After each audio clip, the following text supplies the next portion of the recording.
So we'll go ahead and get started as people are jumping on.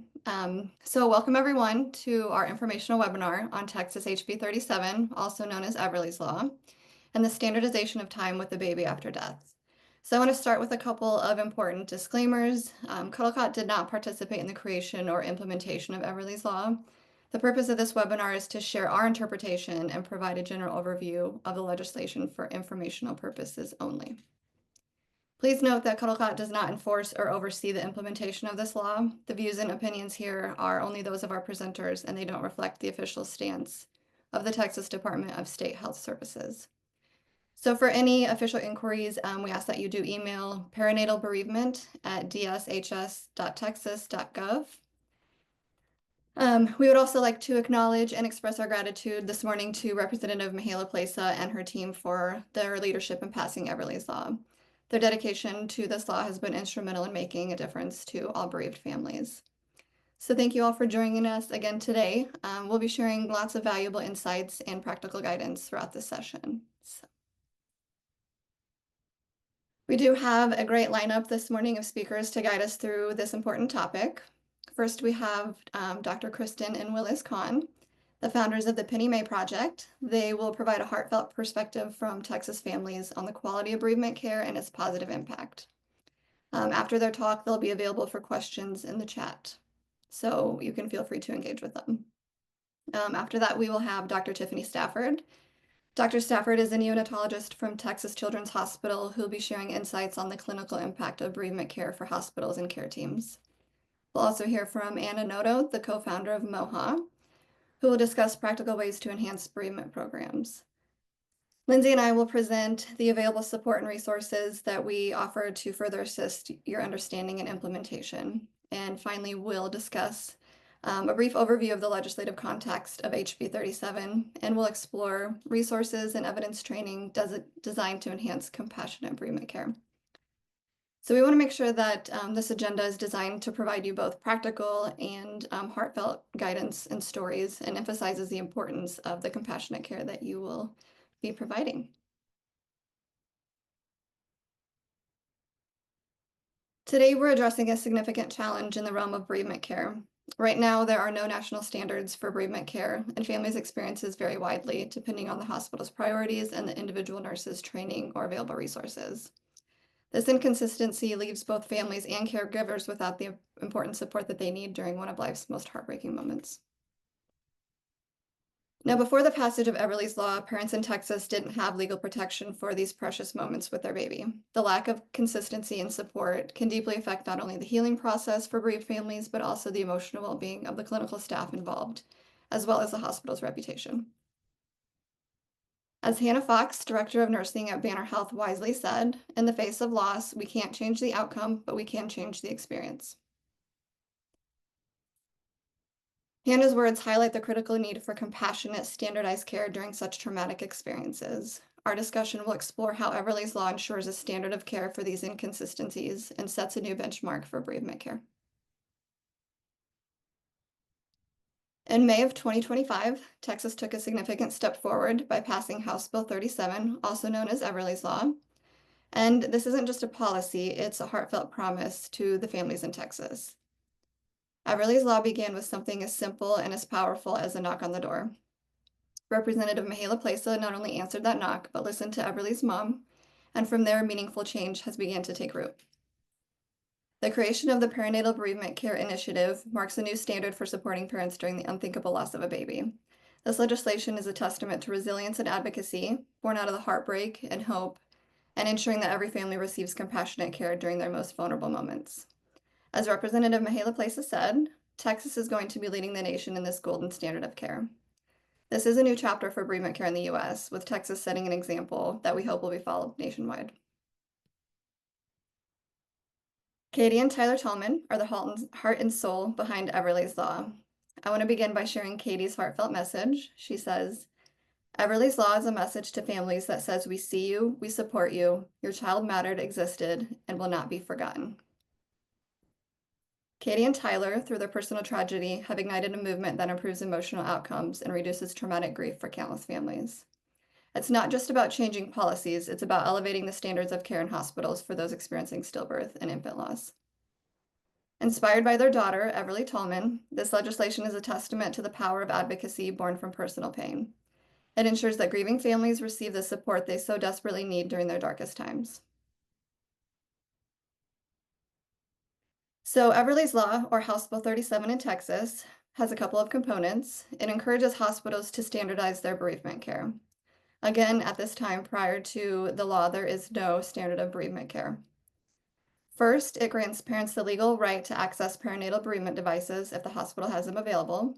It includes essential tools like cooling devices, counseling, and the opportunity for protected, extended time with their baby after stillbirth or infant death. The amount of time that families are given with their baby currently varies between hospitals, from just a few hours to several days, depending on the hospital. Next, it ensures healthcare staff receive specialized training in bereavement care. This is such a crucial component, providing compassionate and informed support for families during their most vulnerable times.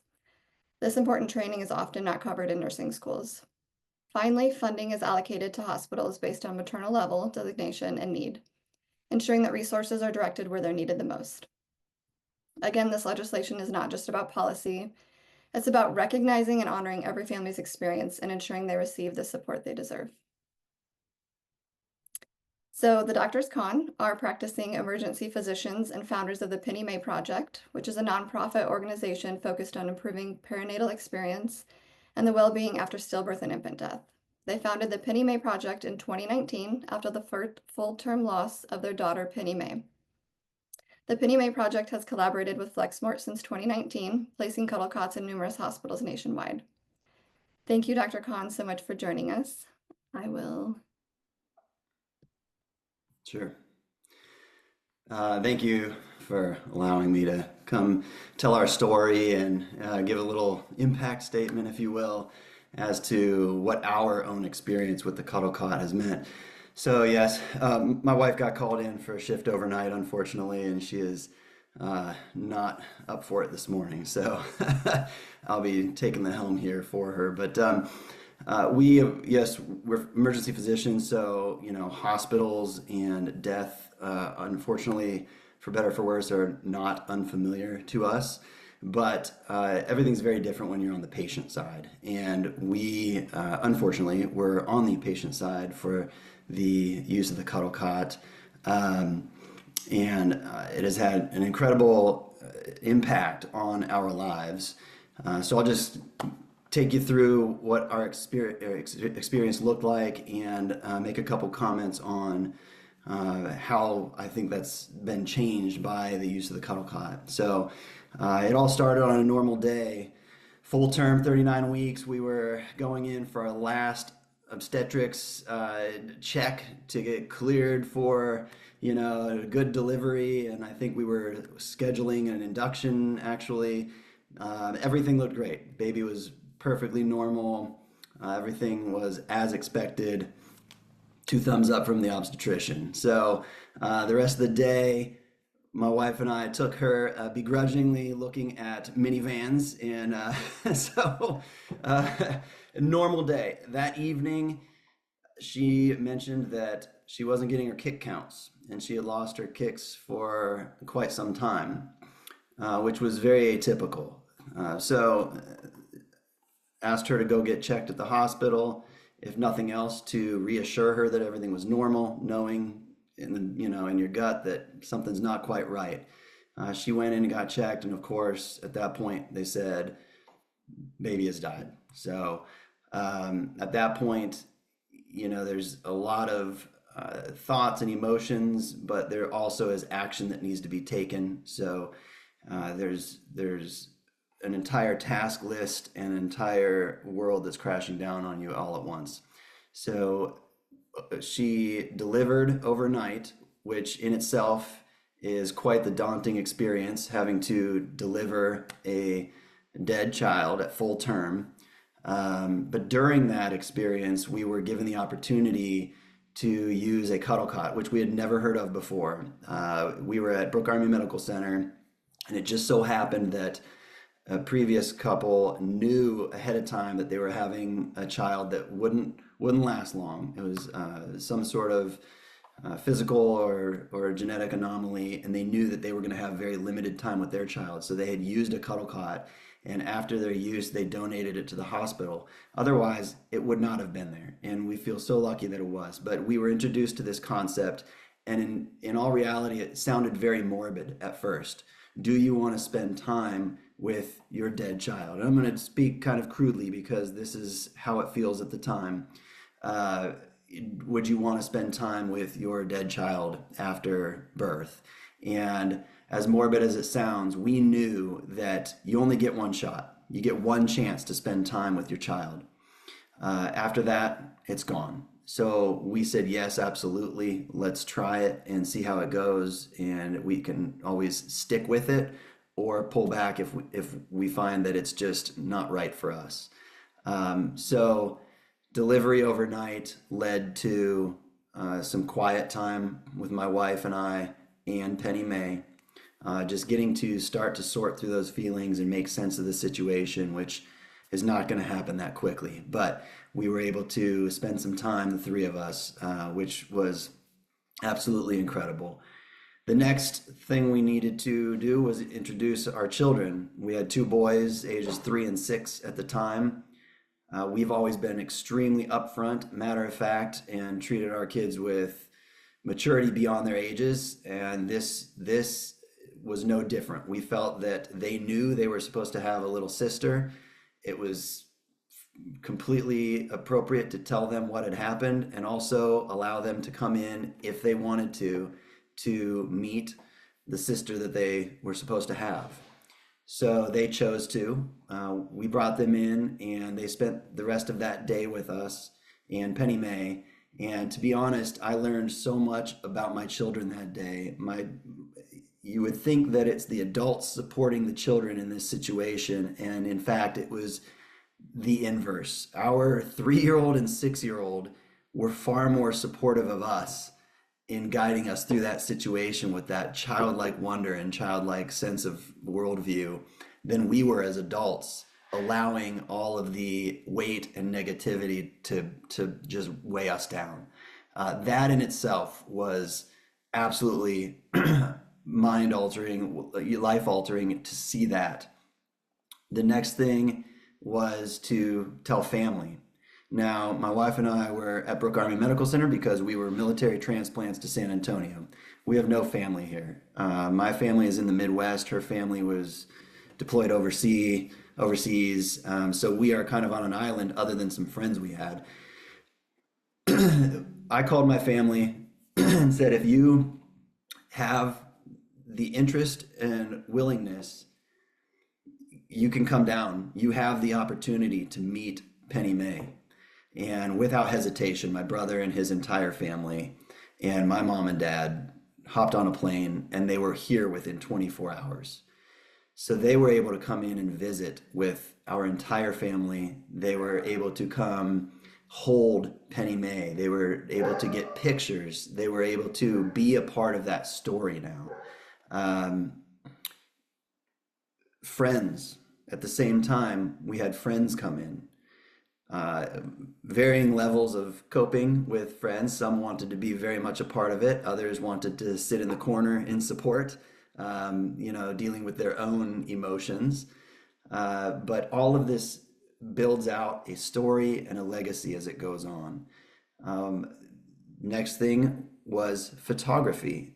The Cuddle Cot allowed us to bring in a professional photographer. There's a network of photographers. The company we had was Now I Lay Me Down to Sleep, but there's a network of professional photographers who donate their services and time to come in and take photographs and document memories in these situations. So we were able to do that. And now we have photography that will last us a lifetime. Otherwise, it would have been snapshots from your cell phone, maybe, if you think of it with the 20 minutes that you're given with your child. So family, friends, photography. We had a nurse that was assigned to us who had been bereavement trained, who was absolutely incredible. She did not treat us like porcelain dolls. She came in and talked to us as normal people on a normal day because she knew that we needed a little sense of normalcy in this weird situation. And part of her program, if you will, was whatever the request is, if you think of it, bring it up. I can't promise that I can make magic happen, but we will sure try if there's something. And this is probably the most personal thing for me. And again, it might sound strange to others, but these are the things that go through your mind. We had sat there. We were given about 2 days. We had uh, with Penny May, and we had had family, friends, photographers. We had spent all this time, and the entire time it was in a hospital room under sterile fluorescent light, windows closed, terrible, terrible environment. And the thought crossed my mind, I just want to see Penny May in sunlight. I want to see what her skin, her facial features, I want to see what my baby looks like in the real world. I don't want this entire story to exist purely in this small hospital room with these 5K, hospital lights. And it took her off guard. She said, I've never been asked that before. Let me see what I can do. Well, fast forward a half hour, she had arranged for us to sneak Penny May in a cot down the hallway, around the corner, through the break room to a small terrace outside the OB or the L&D break room.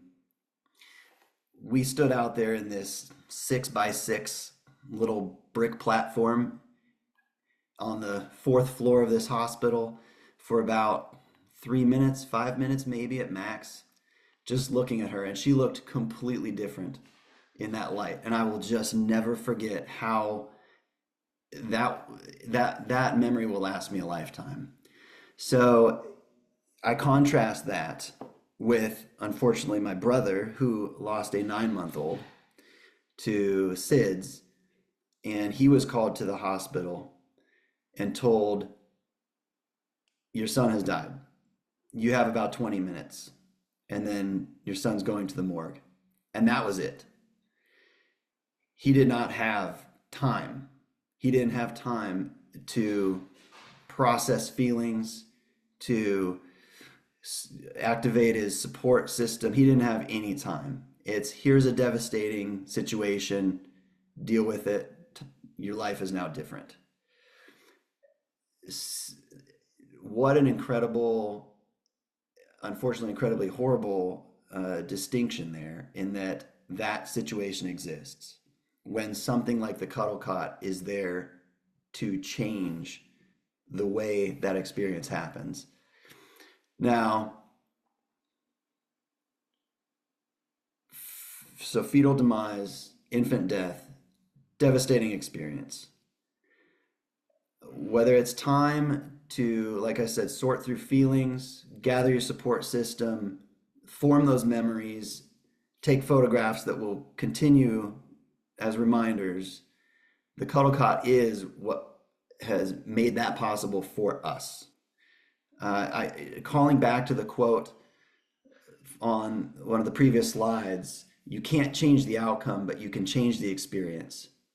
I do agree with that.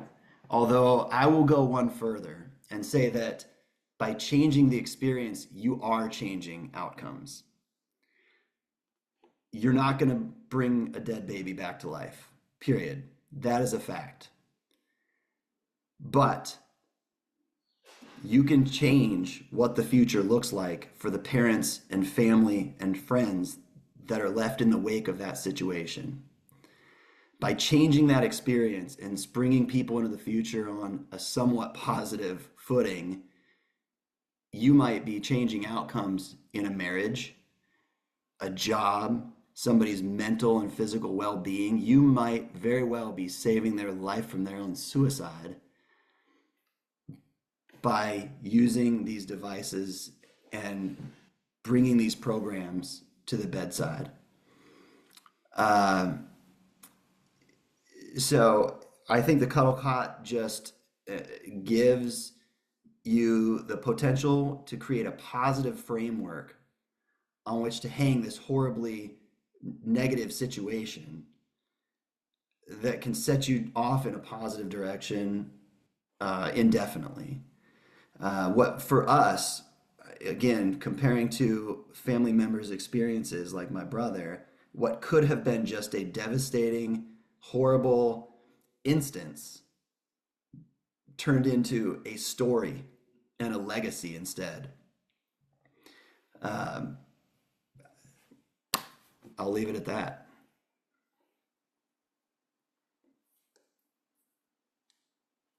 Thank you, Dr. Khan, for that incredibly powerful perspective as both a parent and a clinician, but mostly as a parent. Thank you for sharing Penny May's story and your experience. It's so great to hear that the care that you received was tailored to your family and they listened to you when you asked for things. So thank you.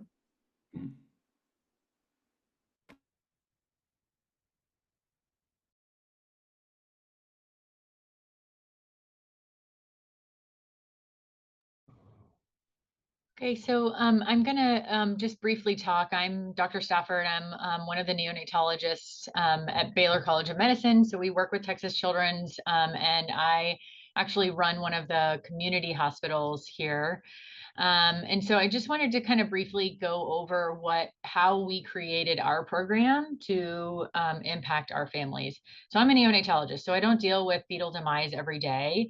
But I do deal with neonatal death. And for me, when I started this job, I really felt led to kind of leaning into this work on bereavement care because I just didn't know what to say in the moment when we had a loss. And so instead of just kind of like being in fight or flight mode every time, I really leaned into it, created a committee at our hospital, and we sought out resources. So I just want to kind of briefly take everyone through what we did at our hospital. And so we created a committee with multidisciplinary stakeholders. So lots of nurses are on our committee. We have social workers, chaplains, our leadership here on the nursing side. And I think that it's really important to have on these committees in your hospitals physician and NNP stakeholders, whether that be on the neonatology side or on the OB side, because they can really help move the needle when some of the other staff is kind of spinning their wheels. So the first thing that we did was kind of like streamline and simplify our paperwork so that we didn't ever have to make a phone call to parents and say, hey, we need you to come back and sign another form. That was a really important piece of it for us. We have checklists. We have a guide that's pre-highlighted in our binders so that everyone knows exactly where to highlight or where to sign so that this paperwork is just like taken off the table as a stressful part of this whole process for us. Um, there's I think in general, the having to walk a family through a grief like this is so challenging emotionally that we really didn't want there to be a piece of the pie of, but what do I need to do on the, how do I document it? Who do I call? All of these things are already there, like at our fingertips, so that we can go ahead and move through this seamlessly and really focus on what's important, which is being with that family and building that relationship. You can go to your next slide. So we have copies of all of our forms in English and in Spanish. We have a binder in multiple locations in our NICU and in our L&D. We have Life Gift, our medical examiner phone numbers. Now I lay me down to sleep. We have our MOHA ambassador. Anna's going to talk to you more about what MOHA is and what that looks like. Everyone knows where our cuddle cots are, where all of our resources are for memory making, and all of our supplies are to kind of help these families treat this baby as a family member instead of just a death that we then move forward from. You can go to the next slide. Anna will talk a little bit about Mothers of Held Angels, which we have partnered with and which I am actually on the board of now. I feel really passionately about their mission and what they do, and she'll talk to you a little bit more about that.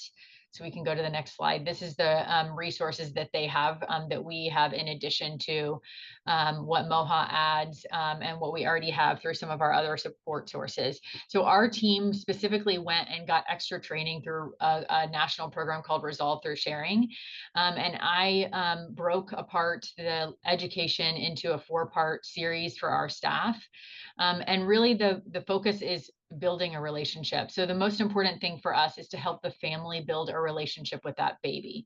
So just like what Dr. Khan talked about is like giving them time to help build that relationship, to count fingers and toes, to look at that baby and point out to them things that they may not be even aware of or even on their radar as they're processing this immense grief. Talking to the family, building a relationship between us and them also, and then weaving that baby kind of into the fabric of their family by getting them support from their support system at home, but also giving them outside support. And then what we also focus on is how do we care for ourselves as healthcare providers through these challenging times, because a lot of it for us brings up our own grief over losses. And I think that it's so challenging to know what to say, how to do it correctly. And a lot of what we teach in our bereavement education is that it's okay to not know what to say.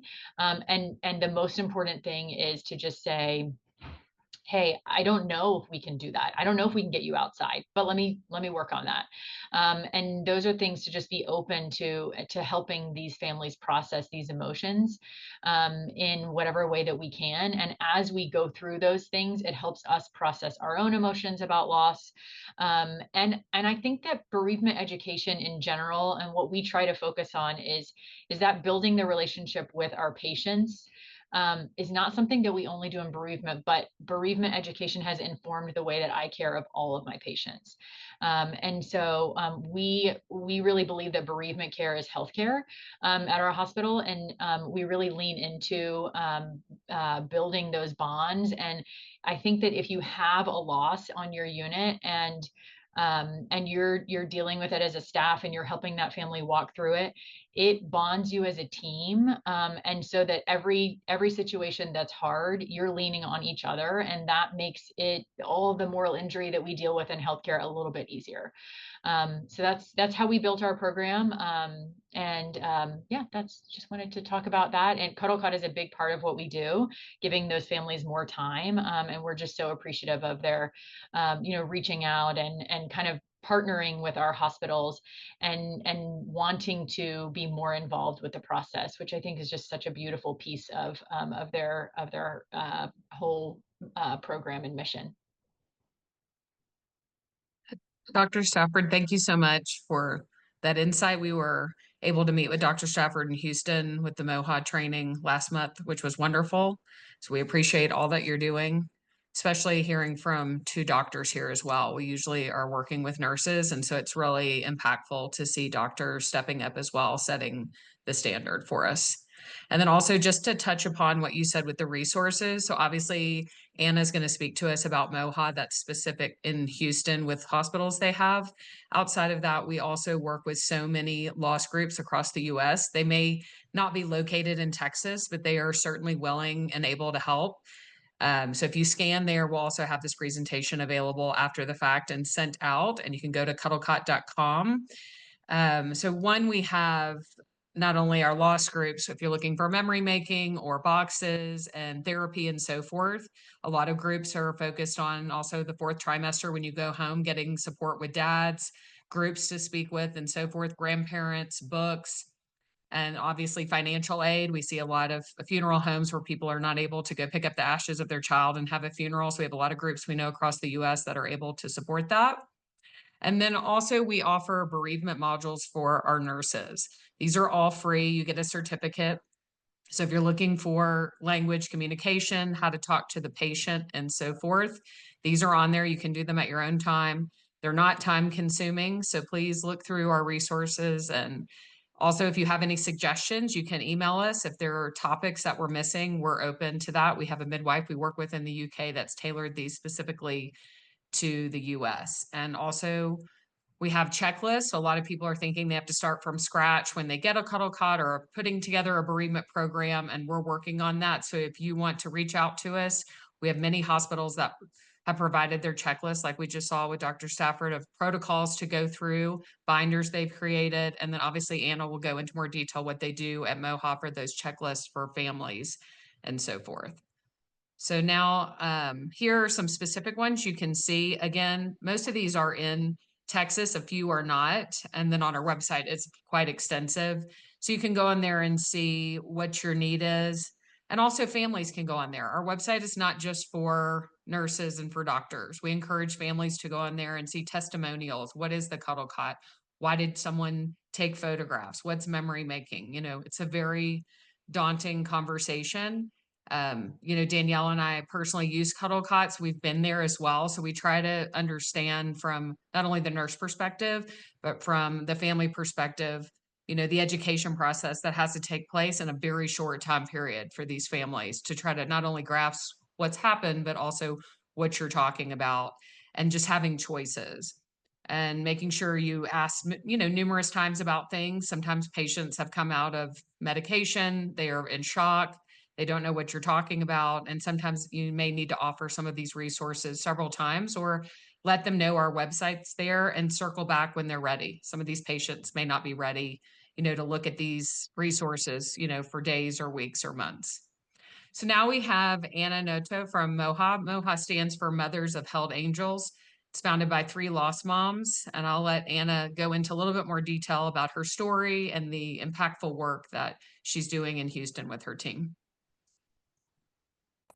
Hi, yes. Thank you guys for having me this morning to represent MOHA. And thank you to Dr. Stafford for all that she has provided. She is an incredible addition to our board of directors.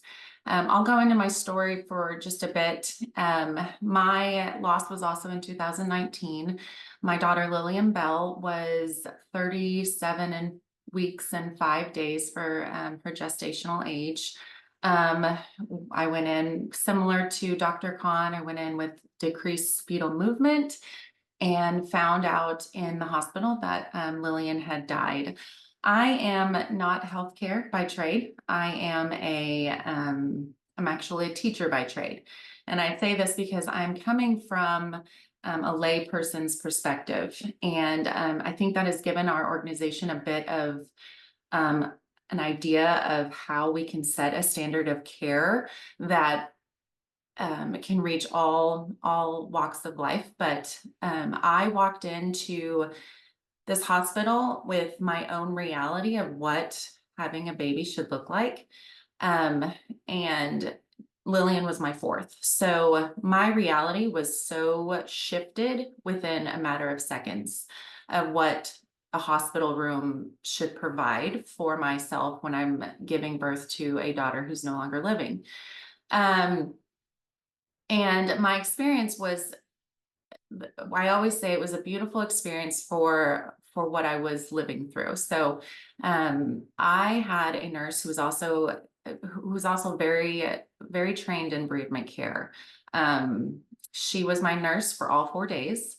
I chose to stay the maximum amount that I could with having a C-section. I was also able to invite my living children in. They made memories with their younger sister. My extended family lives in the area. They all came in as well with my friends. All of this was orchestrated, or all of these memory making tools, all of the things that I did with Lillian, I felt empowered to do by my nurse because she knew what a mom of loss needed. I will say that I started my journey out by saying no to everything. I said no to wanting to see my daughter after she was born. I said no to wanting to do skin to skin. I did not think my children should come in. I said no to everything. I was afraid of everything, mostly because I didn't know what this was going to look like. And as a layperson, again, I just felt like I was walking in a black room. I didn't know how I could do this in a hospital room. And I was very much empowered by my nurse. So she helped us through every step of the way. She gave us the right tools. She gave us the right wording to use with our children and how to invite our family into the room. And I will preface that the reason why that was so important, and Dr. Khan mentioned this, but I get to talk about Lily and Belle at holidays, around Thanksgiving dinner, at Christmas time, opening presents with cousins, with my parents, with Jeff's parents, my husband's parents. Lillian is very much alive in our family because they all experienced holding her. They all saw her. They all saw that she was a real baby, which sounds silly, but a lot of times what we have found is moms who do not make memories, or moms who miss out on these experiences, their loss is a lot more hidden, and so they are living a life after their loss, trying to navigate how to show that they had a baby without having these memories and without having the support that they need. So that's how my story developed. I then was connected a couple years later with another co-founder, Brittany, through a neighbor. She said she connected me to Brittany, who is in the healthcare, and she said she just needs a black and white list of what to do. She's very familiar with the hospital she's delivering in, but she doesn't know what to do, and she's one of those people that needs a list. So I brought down a list. I went to my journal that I had written in 4 days, and I saw everything that was helpful, and I just put it into bullet point form, sent it to Brittany, and checked in with her the next day, and then followed up with her a couple days after she got home from the hospital. And Brittany was able to share how no one else knew what to say to her to get her to make these memories, to hold Eden Grace, to do skin to skin, to do all these things that she would not have known was important to do had I not sent her a list of things to do. Fast forward, she organized a dinner with our third co-founder, Holland Keith.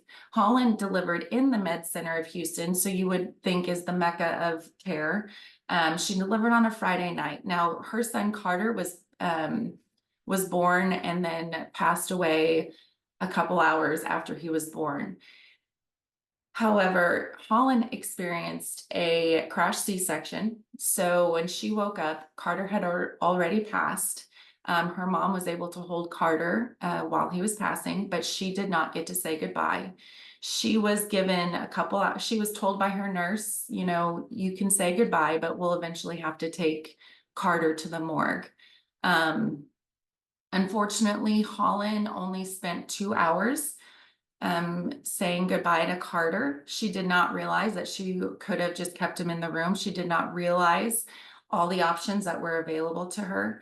Once she released Carter to the morgue, she did not get to bring him back. So she was trying to get out of the hospital as soon as possible, because that hospital's policy was once the baby's released, you can't bring the baby back up from the morgue. So you can imagine the torture that Holland was under, trying to recover from a crash C-section, knowing she'd already sent Carter down to the morgue, trying to recover, trying to also, balance these two huge emotions.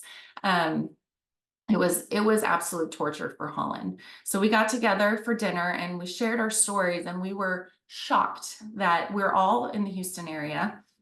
I had one case scenario that gave me 4 days with Lily and Belle. Holland had worst case scenario, spent a couple hours with her son, not taking pictures, not having the memories that are needed for her to walk in this life as a lost mom. So the two other co-founders are in the healthcare. I'm a teacher by trade. And we knew we could figure out something. We knew there was a need. We knew this was a hidden type of gap in the healthcare. And we knew that really the only people who can truly close this gap are our parents of loss, our moms of loss, because we know what's needed. We know what was helpful because we've been there, we've lived there. We know we have that experience. So we came together, and you can move to the next slide. We came together and we came up with a standard of care. We decided all moms should have access to a cooling device. They should have tools that explain how to make memories with their babies. And they should have an ambassador of another mom. And this goes back to when I spoke with Brittany and her loss. Now that was a quick virtual visit, right? Like that was just me texting to another mom saying, hey, I've been in that bed. I know what you're going through. And I know that XYZ was very helpful for me later on. I know you don't want to do it, but let me tell you, it's so important. So we've developed a MOHA Angel Ambassador program, and these moms are trained by our organization. They are moms of loss as well, and we have 2 fathers of loss that can reach out to dads of loss as well. And we go into our partner hospitals in the Houston area, and our moms of loss, our angel ambassadors, go into the hospital room and they sit with a mom, because what we have found is the biggest gap comes from y'all being overworked. You guys we found our healthcare system, our nurses want to help these families. They want to do best for these families. But in order for that to happen, you have to have the time, and you have to be able to go in and sit with a mom and be patient with a mom, saying no to everything that you're saying no to a cuddle cot, saying no to making memories. I mean, we have gone in to train our nurses, our labor and delivery departments, and we constantly say, you have to ask these questions at least 3 times. You have to ask them, you have to empower them to know, to get them to know that they're strong enough, that they are moms to these babies. But what is that? That's time. So what we know is having a mom of loss that can come in or virtually come in and sit with the mom and say, hey, I know you don't want to do this. I know it. I didn't want to do it. But listen, what we have here is a way to help you after you leave the hospital room. Let's make these memories. Let's put a album together on your phone, and I'll help you take pictures. You don't have to look at those pictures ever again. And this volunteer, this ambassador, can come in and help our nurses, help our healthcare system. We have found that not only empowers mom and dad, it empowers nurses, because they can come in, and you think about a 21-year-old nurse right out of nursing school. Of course, she doesn't feel comfortable to come in to a room with two parents who have lost their full-term baby. If she can see how an angel ambassador is communicating with that mom, she's being trained in the moment to see, okay, I don't have to be afraid of these families. I can sit and I can talk to them just like I talk to my other patients, and hearing what is important. Now, this is where I will say a really big important tool that I always share as a layperson. Our standard of care does not have to be taught to the patient. Our standard of care of our MOHA Angel experience can be brought in, can be brought into the hospital room. And that is just the standard. So we really encourage our partnered hospitals. You have a cuddle cot? Do you have a cooling device? Do you have a way to cool your baby? Have that available in the room before the family comes in after delivery. Have it set up. Have your cuddle cot set up with a bassinet. Have it already done, and explain to mom. Explain to mom after if she asks. I did not know that I even used a cuddle cot. I spent 4 days. I didn't even realize I was using a cuddle cot until we started MOHA, and I looked back on pictures and I saw the little blue cord. How beautiful is that? I would have said no. And I know that the fact that my nurse had this standard already set in my hospital room gave me a step forward. So have it already set up. Have your angel box, and I'm saying MOHA Angel Box because this is how we partner with our hospitals, but have your tools already set up and displayed in the hospital room before mom comes in. Because once that family goes into the hospital room, what they'll see is what they believe is the standard of care. So go ahead and set it up. We have our box set up to where it can open, where you can still see your angel A. We have a blanket, we have a weighted teddy bear, we have footprint boards, we have an eye mask, a cooling eye mask. All of these All of these items in our toolbox are used as tools. Yes, they can also be used as comfort items, but what we really like to emphasize is each thing in our box can be used to be able to make a memory with your baby, or it can be used as a tool for recovery. So we often tell our hospital staff, take that weighted teddy bear, put it on her tummy as she leaves the hospital, give her something to hold after she passes over baby to the nurse. And this is all taught through our in-services, through our seminars. And then last but not least is our MOHA Angel Ambassador. And this is what we say, look, give us a call right away. Right when you know you have a loss on your unit, we can start making arrangements for a mom of loss to come in, for our MOHA Angel Ambassador to come in. And then you just come into the room and you let the mom of loss know. We have an organization of moms that have been where you are. And we know that other moms of loss have really benefited from having a mom come in and chat with you about what to expect the next couple of days.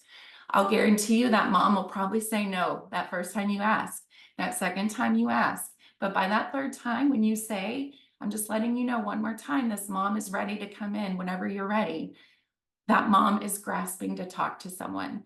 And again, you may not have the time. And that's a big deal. That's a very big deal, because those moms get those precious days that they have, and that's it. That's all they get. So the more we can fill in, the more that we can pour into those days as just a standard, the better off moms are once they leave the hospital. And as Dr. Khan said, which I always emphasize, who is this happening to?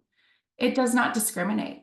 It's happening to our doctors. It's happening to our CEOs. It's happening to teachers. It's happening to nurses. It's happening to our society. And the more that this type of a loss is hidden, the more damage it does to our society as a whole. So as Dr. Stafford says, bereavement care is healthcare, especially in these moments when a family has to deliver a baby that is no longer living. Thank you so much, Anna, for sharing your story and sharing about the wonderful work that MOHA does. We love seeing the program that you guys provide. I think this is definitely something, that hospitals can implement. And yeah, do you guys have a way for people to reach out to you if they're interested? Yes, sorry. Okay, so we have a website, www.mohanetwork.org. And under our drop-down menu, we have hospital resources. So if you're interested in having us do an in-service with you, we can do it virtually. We can, we're heading to Tyler here in the next couple of months to do a full-on symposium. So we are available across the state of Texas to come and do any type of education with the healthcare workers. We do believe that our MOHA Angel experience is a full package, right? A full circle healing package. So we want to make sure that it is rolled out appropriately, and we want our MOHA Angel ambassadors to be able to come in person. So even though we may not be able to provide a MOHA Angel ambassador in person to your hospital if you're not in our Houston area, we can always work on how we can get a virtual ambassador to you. But ultimately, our education teaches and shows the best language to use with families, how to build an angel experience, and how to bring in MOHA into your hospital to have the full package, to just have a full circle healing full package implemented right away in your hospital. Then afterwards, we follow up with the family. Our MOHA Angel ambassadors will follow up with the family and let them know we're thinking of them a day out, a week out, and a month out. And again, this is a way for moms to know that they're not walking this journey alone. We offer a support group once a month. We're expanding it through Houston, but we also have a podcast for any of our families that do not live in the Houston area but would like to feel support. We have a podcast that walks a mom through her first year of loss. So we have about 10 to 12 episodes that a mom can listen to about first Christmas, first Halloween, how to do a first anniversary or first birthday of your baby. And it walks through all of those important milestones. And on top of that, we have a podcast with we have an episode with 2 bereavement nurses. One of them is with the nurse that helped me, and they share how they got into the passion of bereavement work to begin with, but then also how they built their bereavement closet, how they built their own education within their own tight-knit group. So again, that's a resource for our hospitals as well. But please reach out. We would be happy to set up an in-service virtually or in person. Awesome. Thank you. You guys are doing a great resource in Houston and Texas. So as Anna said, you know, the experience that they're providing is definitely something that hospitals can incorporate, you know, similar into their own hospital as well. Now we will go into a bit of a tender topic. Are hospitals ready to support families in their toughest times? So it's important that we think about the roadblocks in the way of a higher level of bereavement care and healthcare. Do health systems offer meaningful options that we've already talked about, creating memories, using cooling devices to help families after a loss? Are staff being provided the access to bereavement training and resources to support the family once they leave the hospital? We understand that it's crucial that families have the time that they need to grieve with dignity, and equally important for staff to feel confident in their support before, during, and after these losses. So having a gold standard of bereavement care isn't just one thing, it's multiple pieces that fit together for compassionate and gentle bereavement care. So are you gearing up your teams with the right resources like memory making supplies? Are you providing training and perinatal bereavement devices? Family-centered bereavement care is about making sure that families feel the warm embrace of support and that your care hits the compassionate high notes. So it is a realm of more than just one thing. Another crucial aspect of bereavement care is the impact on staff morale. It's essential that we are focusing on staff well-being, especially when dealing with perinatal loss, to make sure that we're supporting them after the loss and when they go home. So to consider the words of a nurse from Tidelands Health in South Carolina, she said, "It's hard on the staff too, and helpful to know who you gave the parents the chance to create that bond." This quote highlights the emotional impact that healthcare providers and the importance of their role in empowering families during such difficult times. We ask that leadership prioritizes family-centered care by empowering nurses and reinforcing the compassionate practice that's needed. Quality training in bereavement care builds confidence and enhances skill sets and enables staff to focus on delivering the meaningful care that they're meant to do. Various innovations like the Cuddle Cot are pivotal. These resources provide compassionate alternatives to repeated morgue transfers and enable staff to better meet the needs of grieving families. So it's not only about supporting families, but also ensuring that the staff can fulfill their roles with dignity and assurance. We want to also touch on the fact that the Cuddle Cot can be used in labor and delivery wards. It's also an option for NICU and even departments like ICU, ER throughout the hospital. So this isn't just something that is needed in labor and delivery. Any staff that's caring for a patient, a mom that has lost a baby, it's important to consider making sure that they have the time to spend with baby. You'll see a quote here from the RPMH obstetrics team reminding us that offering time and support during these heart-wrenching moments is crucial. It helps families transition from expecting a new life to coping with the tragical loss. So as we close, I want to share how we are continuing to walk beside you in this mission. We are in the process of developing a bereavement care consultation and support service.